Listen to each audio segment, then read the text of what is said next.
안녕하세요. 여러분께 생명보험 관련 등록시험 강의를 진행하게 된 이재용 프로라고 합니다. 바로 강의 시작하겠습니다. 처음 나오는 거는 생명보험의 개요 파트입니다. 생명보험의 개요 파트에서 정말 중요한 내용들이 많이 나오는데요. 우리가 등록시험에서 4점에 해당하는 내용들이 여기서 많이 나오기 때문에 저희가 제가 짚어드리는 부분들을 꼭 암기를 하시고 또 옆에 관련된 문제를 풀어보시면서 이 내용들을 꼭 숙지하시길 바라겠습니다. 생명보험의 개요 중 생명보험 관련 법규에 대해서 알아보겠습니다. 법규가 왜 필요한지에 대해서 먼저 아셔야 될 것 같은데요. 생명보험 같은 경우에는 계약 당시에 보험계약자와 보험회사의 권리나 의무가 이제 보험회사에 작성한 약관에 의해 규정이 되는데요. 우리가 계약을 할 때 약관을 그 계약자에게 지급을 하게 됩니다. 근데 이 약관의 내용들은 보험회사가 정합니다. 보험회사가 작성을 하기 때문에 상대적으로 보험 상품에 대한 이해와 지식이 부족한 소비자가 이러한 약관에 대한 내용들을 정확하게 인지하지 못하거나 또 부족한 부분이 있다면 이게 법적인 문제가 생길 수도 있고 또 계약상에 체결에 어려움이 있을 수 있기 때문에 소비자의 계약자의 이익을 보호하기 위해서 법규를 만들었다, 이렇게 이해하시면 될 것 같습니다. 그 계약자를 보호하기 위한 이런 법규 중에 가장 중요한 부분들을 살펴볼 텐데요. 먼저 상법입니다. 상법 보험편 제4편에서는 생명보험 계약관계를 규율하는 근거 법률입니다. 계약자와의 관계를 계약관계 예컨대 보험계약의 성립과 소멸 또 보험계약자와 보험회사의 권리와 의무를 규정하고 있는 내용은 상법에 해당합니다. 그래서 상법에서 계약관계를 규정하고 있다, 이렇게 보시면 될 것 같고요. 약관 또한 우리가 상법을 토대로 작성을 합니다. 표준 약관을 우리가 계약을 할 때 앞전에 약관을 지급하게 되어 있다고 말씀드렸는데 약관에서 있는 내용들은 상법을 토대로 작성을 한다. 그리고 상법의 규정보다 보험계약자의 권리를 확대하기 위해 노력을 한다, 이렇게 보시면 될 것 같습니다. 보험계약 관련해서 소송이 걸릴 경우에는 법원에서도 상법을 근거로 판단을 한다라고 보시면 될 것 같고, 상법에서 규정하지 않는 내용이 있다면 그거는 민법에서 적용을 받습니다. 그래서 상법을 근거로 하되 규정하지 않는 사항만 민법에서 보충적으로 한다라고 인식하시면 될 것 같고요. 그리고 약관의 해석 관련해서 다툼이 생겼을 때는 약관의 규제에 관한 법률이라는 조항이 있습니다. 그래서 약관에 따른 약관의 규제에 관한 법률에 따라서 적용을 시킨다라고 보시면 될 것 같고요. 다음으로는 보험업의 허가, 보험업을 영위할 수 있도록 하는 관련된 거는 보험업법에 따른다. 그리고 감독을 규율하는 법률은 금융위원회 설치 등에 관한 법률에 적용을 받는다라고 생각하시면 될 것 같습니다. 금융기관이 구조조정을 하거나 할 때는 금융산업의 구조개선, 구조조정, 구조개선, 이렇게 보시면 될 것 같습니다. 관한 법률에 적용을 받고, 소비자 보호와 관련된 거는 우리가 조금 익숙한 법이죠. 예금자 보호법입니다. 보험업상에서도 생명보험 계약이 진행함에 있어서 보험회사가 파산을 한다거나 재정적인 문제가 있을 때를 대비해서 예금자 보호법을 적용을 받습니다. 그래서 생명보험 계약은 예금자 보호법이 적용되지 않는다 하면 X입니다. 적용받습니다. 그리고 보험회사의 공동행위와 관련해서는 독점 규제 및 공정거래에 관한 법률이 있습니다. 독점과 공동을 좀 연관지어서 생각하시면 될 것 같은데, 공동행위는 독점 규제 및 공정거래에 관한 법률에서 적용을 시킨다라고 보시면 될 것 같습니다. 다음으로 변액보험에 관한 내용이 나오는데요. 변액보험은 우리 그 시험에서 굉장히 중요하게 생각을 하시면 될 것 같습니다. 변액보험이라는 것은 뭐냐면 보험료의 일부를 주식이나 채권에 투자를 하고 또 그 운용 실적에 따라서 투자 이익을 배분하는 것을 변액보험이라고 얘기를 하는데요. 이 변액보험은 네, 투자 행위라고 보시면 될 것 같습니다. 그래서 자본시장과 금융투자법에 관한 법률에 적용을 받는다. 그래서 변액은 투자 이렇게 키워드를 연관시켜서 암기를 하시면 될 것 같습니다. 보험 사기의 행위나 조사나 방지, 처벌 관련된 거는 보험 사기 특별법이 따로 있고요. 그래서 특별법에 따라서 적용을 시킨다. 그리고 소비자의 권익 증진. 요거는 요즘 굉장히 많이 나오는 내용인데요. 금소법이라고 합니다. 금융소비자 보호에 관한 법률. 금융소비자를 보호하고 또 권익을 증진시키기 위해서 금융소비자 보호에 관한 법률이 있다. 그리고 이러한 법규들은 계속적으로 확대해서 우리 소비자들을 보호하기 위해서 법률들이 많이 추가되고 있다라고 생각하시면 될 것 같습니다. 앞에 내용들을 간단하게 정리를 해보자면요. 상법은 보험계약 관계를 규정한다. 계약 관계하면 상법이다. 계상, 윤계상 뭐 이렇게 암기하셔도 될 것 같고요. 민법은 계약 관계 중에 상법에서 정하지 않을 때 보충적으로 민법을 적용시킨다. 라고 말씀드렸고, 보험 약관은 약관 규제에 관한 법률이 따로 있다고 말씀드렸죠. 그리고 보험업을 영위하는데 보험업의 허가 관련된 것은 보험업법에 적용을 받는다. 그리고 보험 감독의 근거는 금융위원회 설치 등에 관한 법률에 적용받는다. 그리고 구조 조정을 하려고 한다 하면 구조 개선에 관한 법률에 따르면 되겠죠. 그다음에 보험회사가 영업 정지나 파산 등의 어떠한 리스크 상황이 발생됐을 때는 예금자 보호법에 따른다. 예금자 보호법은 보호법에 우리 생명보험도 적용받는다라고 생각하시면 될 것 같고요. 그다음에 공동행위는 뭐라고 그랬죠? 독점. 공동행위를 규제하기 위해서 독점 규제 및 공정거래에 관한 법률에 우리가 적용을 받는다. 변액은 투자라고 말씀드렸습니다. 변액보험의 운영을 규율하는 것은 금융투자법에 관한 법률, 금융투자, 투자, 변액 이렇게 연관짓고요. 보험사기 관련해서는 보험사기 특별법이 있다고 말씀드렸습니다. 그리고 요즘 많이 나오고 있는 금소법이라고 했죠. 금융소비자를 보호하기 위한 법률, 금융상품 판매자와 금융상품 자문업자의 영업시 준수사항과 금융소비자의 권익을 보호하기 위해서 금융분쟁, 조정 절차 등을 규정하기 위해서 금소법, 금융소비자 보호법이다. 이렇게 보시면 될 것 같습니다. 다음은 생명보험을 어떻게 정의하느냐에 대해서 나왔습니다. 생명보험은 상법 638조에서는 보험계약은 당사자 일방이 약정한 보험료를 지급하고 재산 또는 생명이나 신체에 불확정한 사고가 발생했을 경우에 상대방이 일정한 보험금이나 그 밖의 급여를 지급할 것을 약정함으로써 효력이 생긴다 라고 규정하고 있습니다. 상법 730조에서는 피보험자의 생존, 사망, 또 사망과 생존에 관한 보험사고가 발생했을 경우에 약정한 보험금을 지급한다.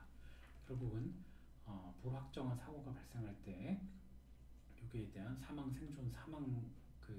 생존과 관련해서 보험사고에 대한 보험금을 보험회사가 지급한다. 이렇게 생각하시면 되겠죠.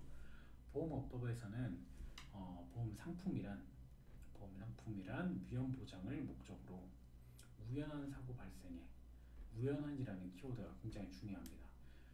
우리가 의도하거나 계획되면 보험 사기에 해당이 되겠죠. 그래서 우연한 사건이 발생돼야 보험회사에서 기존에 약정했던 금액을 지급한다라고 생각하시면 될 것 같습니다.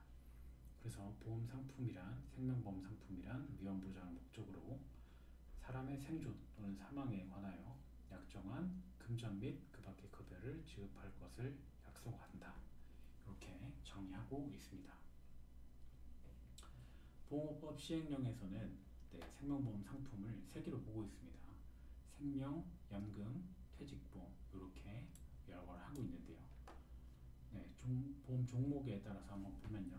생명보험은 사람의 생존 또는 사망에 관하여 금전 또는 그 밖의 급여를 지급한다.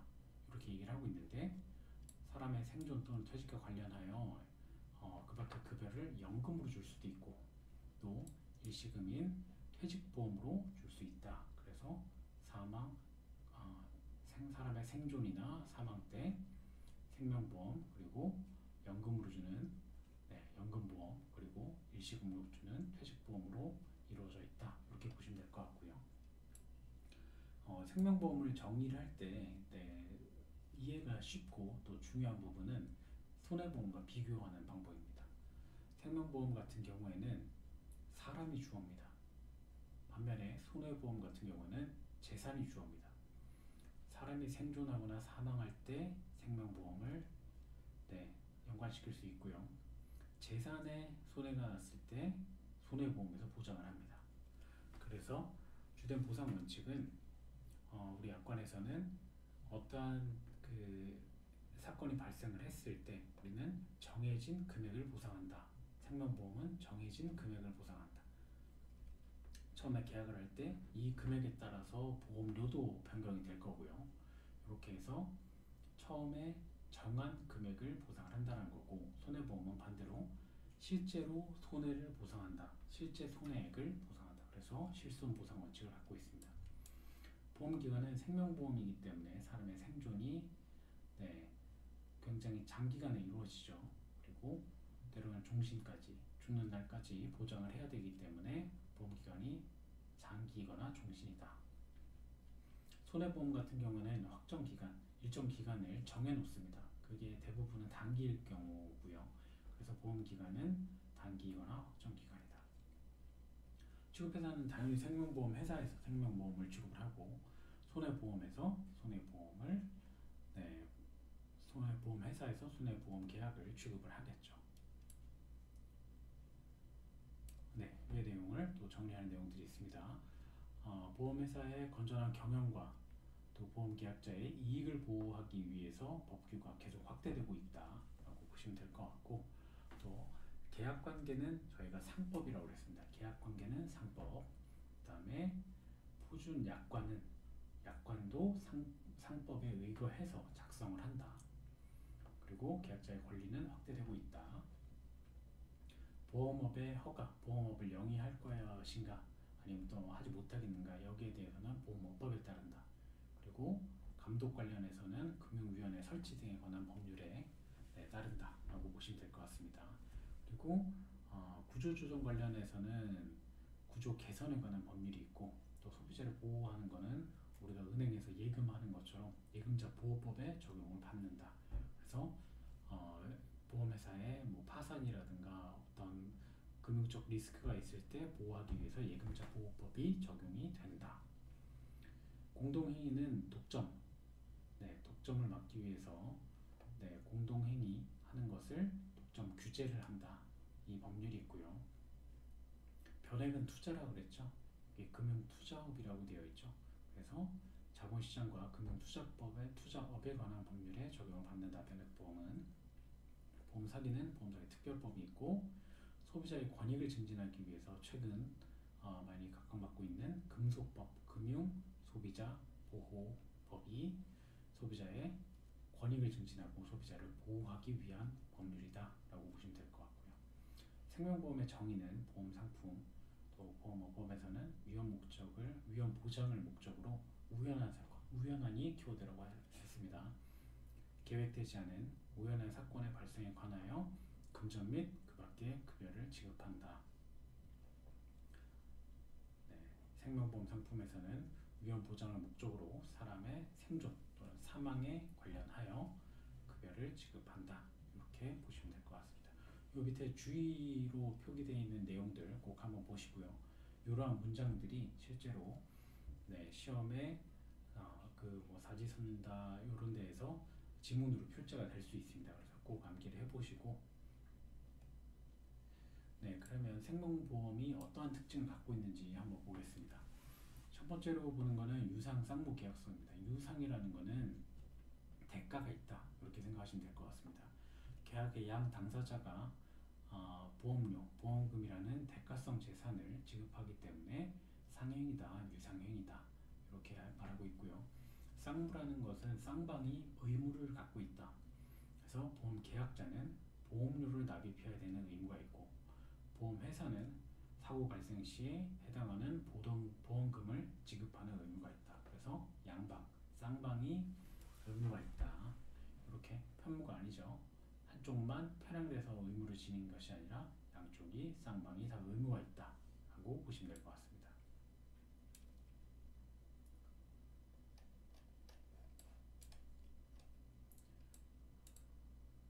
네, 불요식인데요. 어, 계약의 성립이나 그 모든 절차 과정에 있어서 특별한 형식이나 어떤 절차를 요구하지 않는다. 예를 들어서 어떤 뭐 계약금을 준다든지 이런 내용들이 필요가 없다. 다만 정형화된 보험계약서, 청약서를 우리가 이용을 하고요. 청약서에 우리가 고지의무나 이런 것들이 절차가 필요하기 때문에 이런 내용들은 필요합니다. 다만 계약의 성립 요건에 어떤 특별한 절차가 필요하지는 않는다라고 생각하시면 될 것 같습니다. 그래서 사실상 요식화되어 가고 있는 경향이 있지만 그럼에도 불구하고 대원칙은 요식을 필요로 하지 않는다라고 보시면 될 것 같습니다. 낙성 같은 경우에는 계약사자 간에 의사표시만 합치하게 되면 계약이 성립이 된다. 그래서 보험료 납입과 같은 내용이 꼭 필요하지는 않는다. 그래서 당사자 간에 의사표시를 나 계약을 하겠다. 이렇게 의사표시가 되면 그 후로 절차가 하나하나 진행이 되는 거지 보험료를 납입해야만 계약이 성립되는 건 아니다 라고 보시면 될 것 같습니다. 다음은 부합계약성인데요.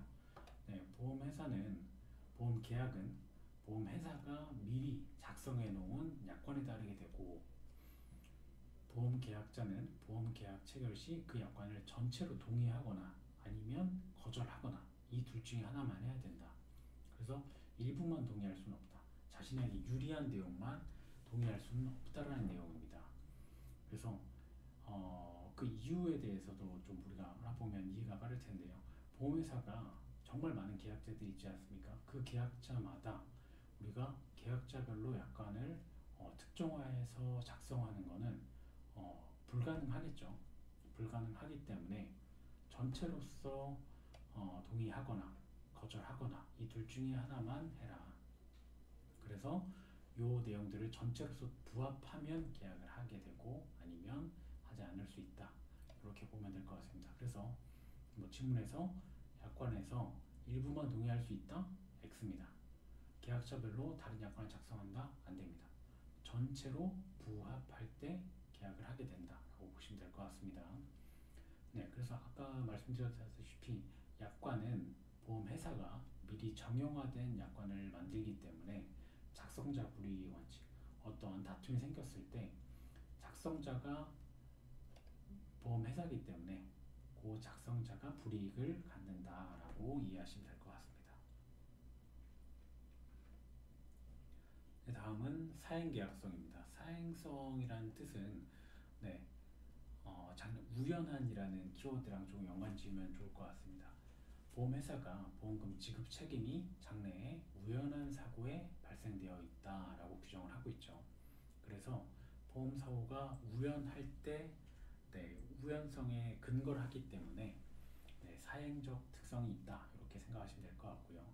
그러면 이 사행성을 동일하게 갖고 있는 도박과 공통점은 차이점은 무엇인가 이걸 알아볼 텐데요. 공통점은 정말 우연한 사고, 우연한 사건에 대해서 어떠한 보상을 받기 때문에 우연성과 사행성은 공통점입니다.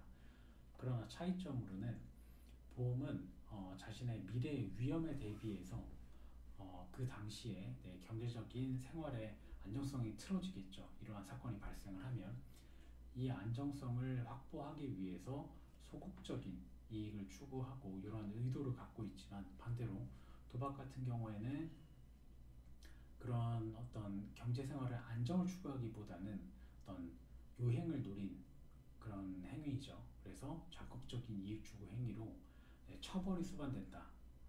그렇게 해서 반사회적인 범법행위이다. 범법행위이다. 반면에 우리 보험회사의 어떤 그 보험은 우리가 범법이 아닌 합법행위죠. 이러한 차이점을 갖고 있습니다.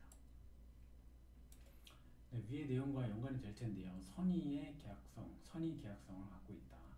일반적으로 모든 계약자가 사행적인 특성을 갖고 있기 때문에 우리가 계약을 체결함에 있어서 더 강한 선의성이 요구가 되는데요. 그 요구성 중에 가장 대표적인 게 고지의 의무입니다. 계약 전에 나는 이러한 병력을 갖고 있다.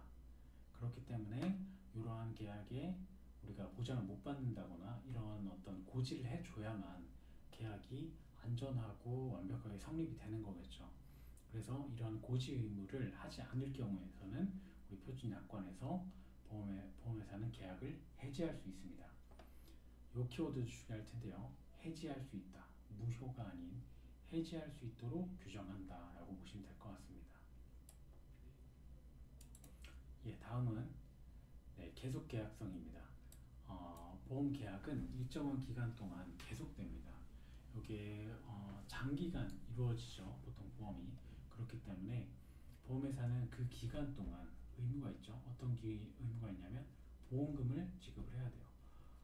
보험 사고가 일어났을 때 보험회사는 보험금을 지급을 해야 되고 그 기간 동안 계약자는 보험료 지급의 의무가 있죠. 계약자는 이 보장을 받기 위해서 납입을 해야 되는 납입 의무가 있을 겁니다.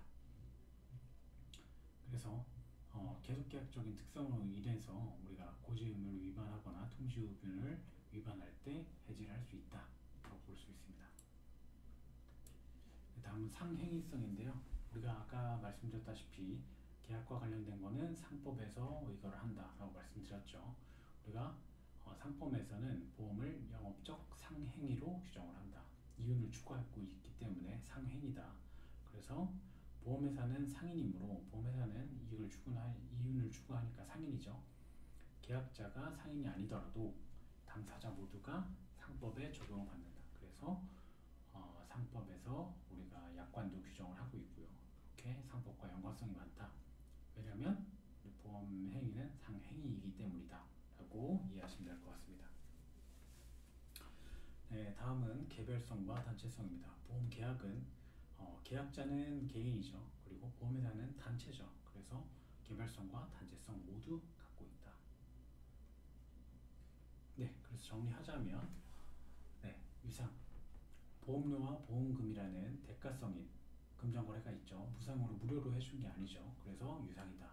그리고 양쪽 다 의무가 있다. 계약자는 보험료를 납입을 해야 되고 보험회사는 보험금을 지급을 해야 된다. 그래서 양쌍방이 다 의무를 갖고 있다. 그리고 특별한 형식, 계약금이라든지 이런 특별한 형식이 없다. 요식이 아니다. 그리고 낙성, 당사자 간의 의사가 합치되면 계약이 진행이 된다. 낙성, 그리고 부합. 약관을 전체 또는 거절해야 된다라고 했죠. 그래서 일부만 동의하거나 개별의 특성을 맞춤화한 약관은 작성할 수 없다. 전체로서 동의를 해야 된다라고 얘기를 했죠. 사행은 우연한 사고에 기인한다. 그래서 도박과의 동일한 점 그리고 또 차이점을 알아봤습니다. 그리고 선의, 고지 의무, 계약 전에 내가 이러한 병력이 있었다라고 꼭 계약 전 알려야 된다. 이러한 내용을 하지 않았을 때 우리 약관에서는 계약을 해지할 수 있다고 한다. 그리고 계속적인 특성을 갖고 있다. 보험 기간 동안 양쪽이 쌍무로 의무를 부담을 하고 있죠. 그리고 보험 거래는 상적 행위이다. 그래서 법률 행위가 아니라 상행위이다. 계약자는 개별, 계약자는 개인, 또 보험회사는 다수의 계약자 업무를 처리하기 때문에 개별성과 단체성을 모두 갖고 있다라고 말씀드렸습니다. 예, 다음은 생명보험 상품의 기능적 특성입니다. 생명보험은 무형의 상품이죠. 이거 좀 헷갈릴 수 있는 부분인데 청약서와 약관 등이 제공되니까 유형의 상품이다? 아닙니다. 본질적으로 이 보험이라는 상품의 본래의 특성은 보이지 않는 무형의 상품이고 이미 만들어져 있는 어떠한 형태가 있는 상품이 아니죠. 그래서 구매 후에 바로 효과를 느끼기에는 어렵습니다.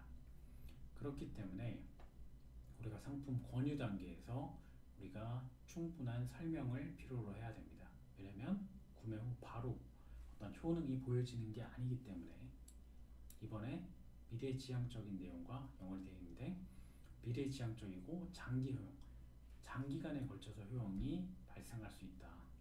그래서 생명보험 상품의 본질은 불확실한 미래가 펼쳐졌을 때 그때 보장을 주 기능으로 하기 때문에 미래지향적인 상품이다. 그래서 장래에 보험사고가 발생 시점에 그 시점에 효용을 인식하는 거지. 그렇기 때문에 형태가 없는 것과도 연관을 지을 수 있죠. 형태가 없고 미래지향적이고 장래에 효용이 발생을 한다. 그래서 장기간을 계약을 유지를 해야 되는데 중간에 해지를 한다든지 본인이 중도를 해지를 하는 그런 상황이 벌어지면 가입 목적에 도달하지 못하고 본인이 처음에 의도했던 보장을 받지 못할 수 있다 라는 내용을 우리가 계약하는 전 과정에 있어서 안내를 해드려야겠죠. 그리고 다양한 설계가 가능하다. 계약자의 라이프 사이클에 맞춰서 우리가 뭐 주보험에 특약을 넣는다든지 하는 행위를 통해서 우리가 다양한 설계를 우리가 맞춰서 상품을 설계를 할 수 있다. 이렇게 볼 수 있습니다.